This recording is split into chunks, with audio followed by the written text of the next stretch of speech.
Shalom Bapak Ibu Saudara yang terkasih dalam Kristus Yesus.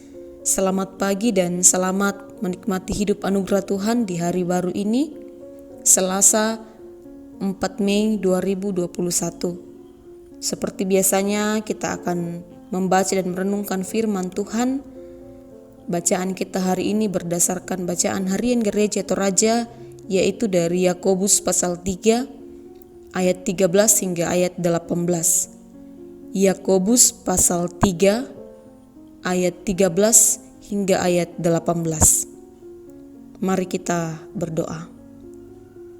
Bapa, kami bersyukur untuk pertolongan-Mu dalam hidup kami, untuk sehat dan kuat yang Tuhan anugerahkan, untuk nafas kehidupan, untuk hari baru ini.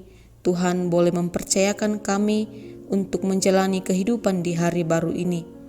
Kami juga akan membaca dan merenungkan firman Tuhan. Roh Kudus Tuhan yang menolong kami semua, memampukan kami untuk dapat memahami, mengerti dengan baik kehendak Tuhan.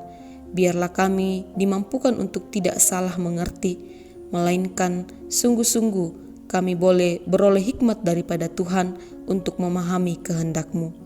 Biarlah perkataan kami, perbuatan kami dan pikiran kami dari hari ke hari semakin selaras dengan apa yang Tuhan kehendaki. Dalam Kristus Yesus Tuhan kami berdoa. Amin. Yakobus pasal 3 ayat 13 hingga ayat 18. Hikmat yang dari atas. Siapakah di antara kamu yang bijak dan berbudi? Baiklah ia dengan cara hidup yang baik menyatakan perbuatannya oleh hikmat yang lahir dari kelemah lembutan. Jika kamu menaruh perasaan iri hati dan kamu mementingkan diri sendiri, janganlah kamu memegahkan diri dan janganlah berdusta melawan kebenaran. Itu bukanlah hikmat yang datang dari atas, tetapi dari dunia, dari nafsu manusia, dari setan-setan. Sebab di mana ada iri hati dan mementingkan diri sendiri, di situ ada kekacauan dan segala macam perbuatan jahat. Tetapi hikmat yang dari atas adalah pertama-tama murni, selanjutnya pendamai, peramah, penurut, penuh belas kasihan dan buah-buah yang baik, tidak memihak dan tidak munafik. Dan buah yang terdiri dari kebenaran ditaburkan dalam damai untuk mereka yang mengadakan damai. Amin firman Tuhan. Hikmat yang benar dalam persekutuan. Hikmat yang benar dalam persekutuan menjadi tema perenungan kita bersama pada saat ini.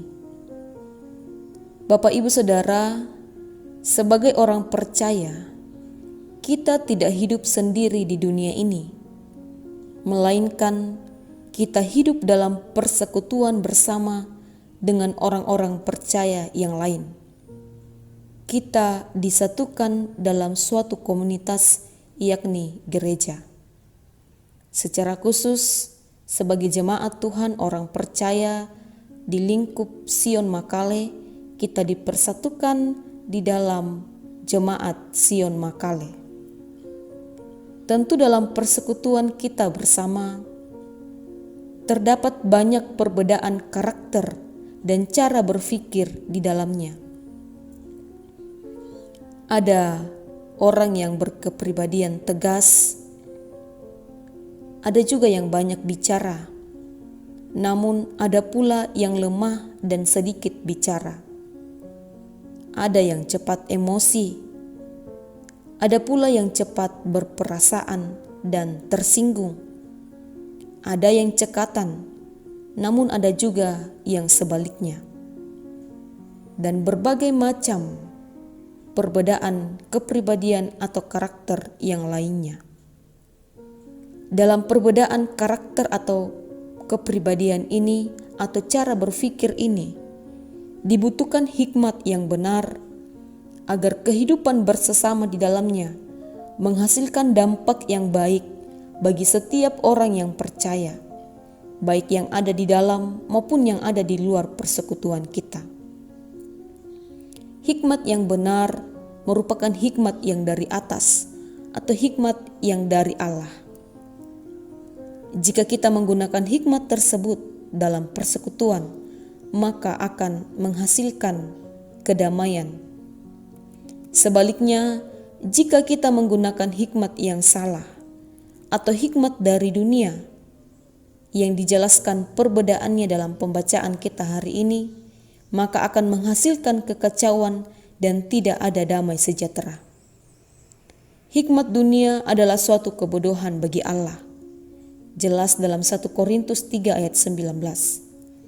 Sebab hikmat dunia selalu mendatangkan kekacauan dan penuh dengan iri hati serta mementingkan diri sendiri. Tetapi di tengah-tengah kekacauan ini, hikmat Allah adalah sumber jawaban dan sangat dibutuhkan, seperti yang ditegaskan dalam 1 Korintus 2 ayat 7. Tetapi yang kami beritakan ialah hikmat Allah yang tersembunyi dan rahasia, yang sebelum dunia dijadikan telah disediakan Allah bagi kemuliaan kita.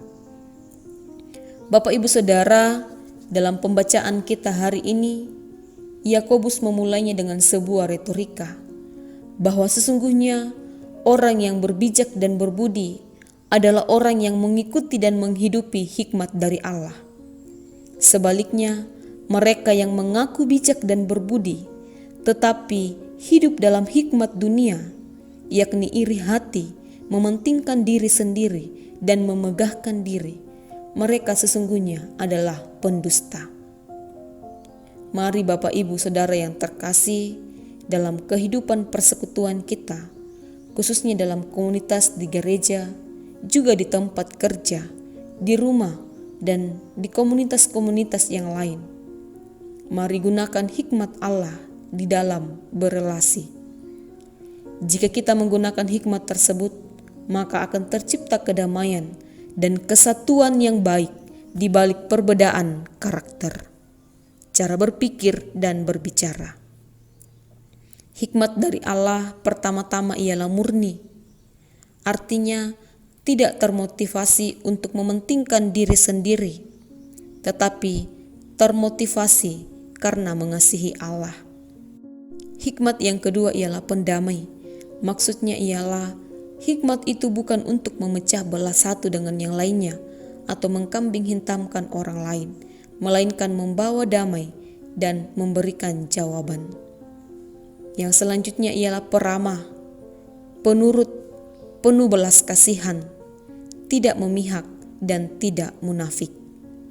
Jika kita sungguh-sungguh menggunakan hikmat ini dalam persekutuan kita, maka persekutuan kita akan penuh dengan damai sejahtera dan setiap orang yang ada di dalamnya akan merasakan kedamaian serta sungguh-sungguh menikmati kasih Allah dalam kehidupan mereka. Amin. Mari berdoa.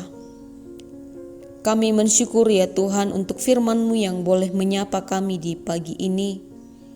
Sungguh mengajarkan kami untuk hidup dalam persekutuan, hendaknya senantiasa menggunakan hikmat daripada Tuhan. Biarlah Tuhan yang memampukan menolong kami semua untuk sungguh-sungguh dalam kehidupan bersesama, baik di tengah-tengah persekutuan, di keluarga, di tempat kerja, dan di komunitas kami dimanapun kami berada. Kami dimampukan untuk menggunakan atau mempraktekkan hikmat Tuhan. Ya Bapa di sorga, Tuhan yang senantiasa memeliharakan kami di sepanjang hari ini, menjalani tugas dan tanggung jawab kami masing-masing dalam pekerjaan kami. Tuhan yang menganugerahkan sehat dan kuat, hikmat dalam memikirkan yang terbaik untuk hal-hal yang bermanfaat bagi kehidupan kami dan di mana kami bekerja. Tuhan pula yang menganugerahkan kekuatan bagi kami dalam menjalani tugas dan tanggung jawab kami di sepanjang hari ini. Mari Tuhan senantiasa melawat saudara-saudara kami yang dalam kelemahan tubuh, kiranya boleh sehat dan pulih boleh kembali menjalani kehidupan seperti semula. Saudara-saudara kami yang dalam kedukaan Tuhan hiburkan. Saudara-saudara kami yang dilanda bencana alam, Tuhan yang menolong mereka, senantiasa diberikan penguatan dalam menjalani kehidupan, senantiasa kebutuhan hidup boleh terpenuhi. Peliharakan orang tua kami yang dalam lanjut usia. Roh daripada Tuhan memampukan mereka untuk terus memaknai kehidupan di masa tua mereka. Begitupun bagi mereka yang janda, duda, juga yang yatim piatu, tetap diberikan penguatan, kebutuhan hidup senantiasa terpenuhi, kasih pemeliharaan Tuhan terus mereka nikmati dalam kehidupan mereka. Berkati jemaat Tuhan yang dalam peluh mengusahakan kehidupan, kiranya apa yang mereka usahakan, apa yang mereka kerjakan boleh menghasilkan berkat daripada Tuhan, sehingga dari hari ke hari kebutuhan hidup mereka boleh terpenuhi dengan baik. Berkati bangsa dan negara kami, semoga boleh tercipta kedamaian, terjauh daripada konflik yang dimana ada orang-orang yang hanya mementingkan diri mereka sendiri dan tidak mengindahkan perbedaan yang ada. Berkati pemerintah kami, biarlah boleh sehati sepikir dalam memikirkan hal yang terbaik untuk keberadaan kami masyarakat yang ada di negeri tercinta ini, juga secara khusus yang ada di daerah kami di Tanah Toraja. Biarlah pemerintah yang Tuhan telah percayakan untuk memimpin kami senantiasa diberkati oleh Tuhan, dikaruniakan hikmat kebijaksanaan untuk memikirkan hal-hal yang terbaik untuk kesejahteraan masyarakat yang ada di daerah ini. Bapa di sorga, ampuni salah dan dosa kami. Terima kami yang berdoa dalam Kristus Yesus Tuhan. Amin. Demikianlah renungan harian kita pada pagi ini. Selamat beraktivitas, selamat hidup dalam hikmat daripada Allah, dan senantiasa mengandalkan Tuhan. Soli Deo Gloria.